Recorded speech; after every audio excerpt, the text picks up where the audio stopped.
and welcome to the Ruby Tuesday. My name is Ruben, and this is my review for Casa de Papel, or The Heist. This is part 4, or I guess season 2, but it is part 4 that's just been released. And I'm so excited to talk to you guys about the next few episodes. Get down in the comments below if you want to talk about it. What did you think of this series? Who's your favorite character? But first, let's talk about the money heist. So, when we last left the team, the professor thinks that Lisbon has been executed, and Tokyo blew up an army truck, and Nairobi is struggling between life and death. It couldn't have been a bigger cliffhanger, and I for one am so grateful for these next 8 episodes, but we are getting less and less content.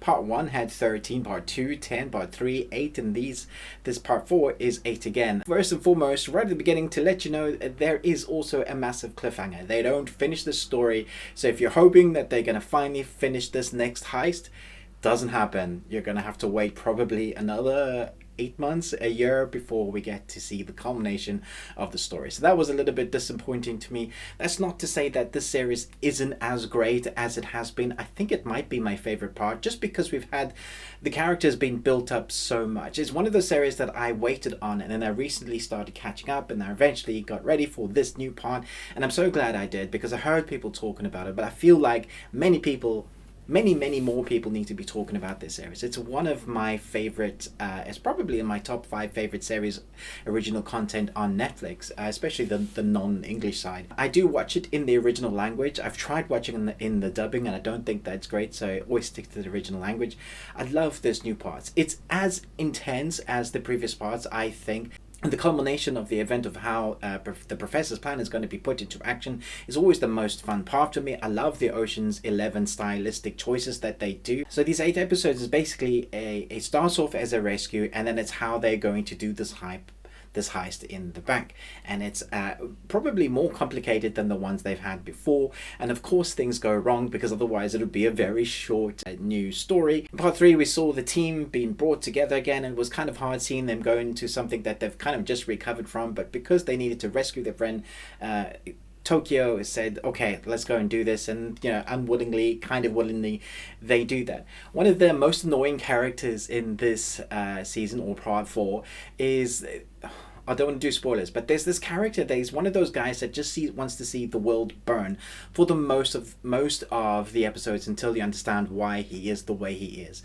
And one of the best things that this series has always done, and still continues to do, is jump back into past events. So it really gives you backstory. It is a tried and tested trope for a lot of these kind of series. Even films do it, to flesh out a character. You'll see them in the events, and then they'll jump backwards in the past, and it fleshes out the character. It's a trope, but it works well in this, particularly because of the heist aspect.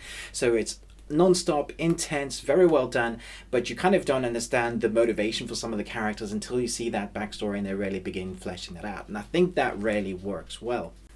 And if you thought maybe they were going to let up the intensity, it starts off so intense. And most of the time, each of the episodes, of the 8 episodes, there is a moment of tension where you'll be sitting forward on your seat and you'll be like, oh my God, how are they going to get out of this one? Or that has not gone to plan. Who's going to die next? You're always wondering whether the team is going to survive. And as you've seen, the team has changed structures somewhat, and we have lost members along the way. You're never sure who's going to survive it. You hope there's some sort of plot protection for the characters that you've come to really enjoy.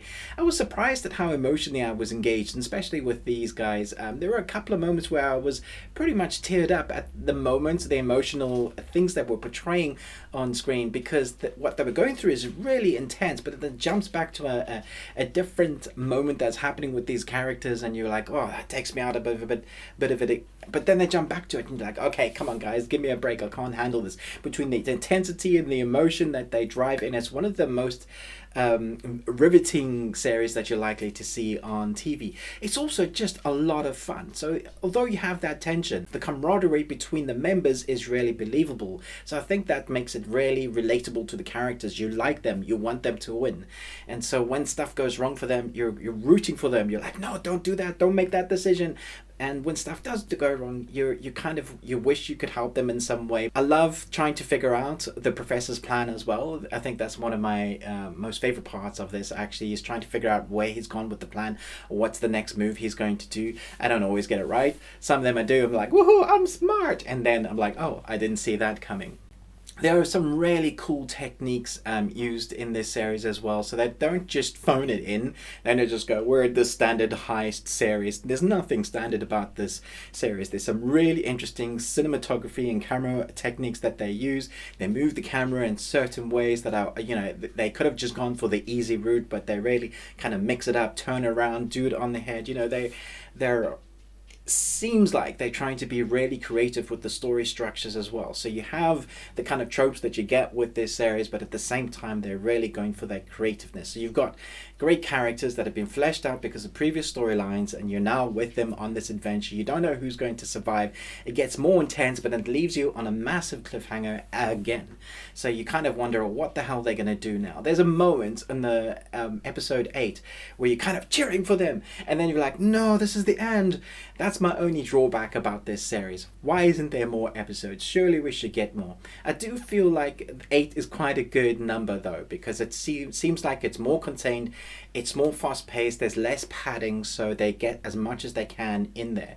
So even though you get pacing that kind of changes up the tempo when they go back into the past, it's because they're trying to develop those characters more.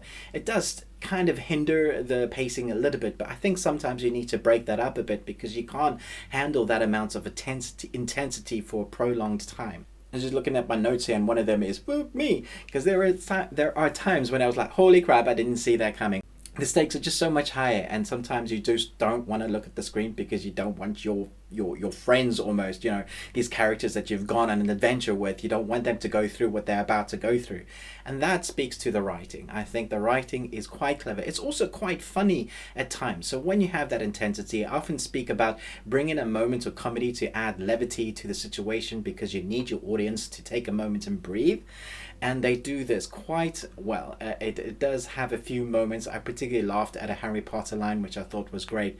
And so there's moments like that where they kind of let you breathe as an audience, which I think is great. I think this is an A+ series, and I'm hoping that we get more. But I also don't want my characters to go through so much more. Maybe they'll finish it in part 5, but who knows how many more adventures we'll see this team go and what it would look like in future seasons. Let me know in the comments below. Do you love the series as much as I do? Do you want more seasons from them? How many more do you think we will get? Who is your favorite character? I think my favorite character, apart from the professor, is probably still Tokyo. I think she's fantastic. When she gets that look in her eyes and she's just concentrating, don't get in her way because she's gonna sort shit out, and if you get in her way, beware. I love the intensity of that character, but there's so many great characters there who are so well defined. So let me know in the comments below who you think is the best character in this, or who has grown the best, and what did you think of this part 4? Which part has been your favorite so far? Thanks so much for watching this review. Chat to me in the comments below, but most of all, until next time, remember, live long and Tuesday.